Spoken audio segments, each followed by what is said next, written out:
Dipartimento Attività Culturali del Sindacato dei Giornalisti Saggi ha istituito il premio in memoria di Filippo Plano, dirigente bancario originario di Raffadali, morto prematuramente 2 anni addietro e molto attivo nell'ambito della comunicazione e dei social network. La cerimonia di consegna del riconoscimento si è svolta ad Agrigento nei locali del Centro Culturale Pasolini. Il Dipartimento Culturale del Saggi ha organizzato oggi il premio riconoscimento alla memoria di Filippo Plano, che era un dirigente bancario che si occupava moltissimo di network e di comunicazione di social media. Noi abbiamo voluto intitolare a lui questo premio del sindacato autonomo e abbiamo premiato in questo caso Vittorio Corradino, che è un giornalista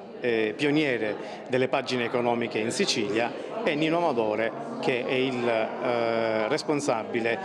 delle pagine del Sole 24 Ore. Assieme a lui anche il Magazine Investment, che è una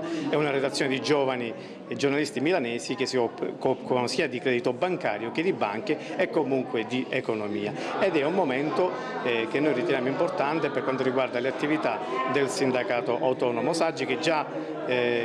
preannunciamo appunto per la fine del mese di ottobre un altro convegno, un'altra manifestazione in cui parleremo di economia e in cui faremo intervenire giornalisti specializzati in questo settore. Il premio di quest'anno è chiaramente la prima edizione.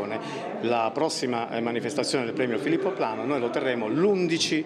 di giugno del prossimo anno e come al solito noi sceglieremo attraverso la giuria del nostro sindacato tutti i colleghi giovani e meno giovani, pubblicisti e professionisti,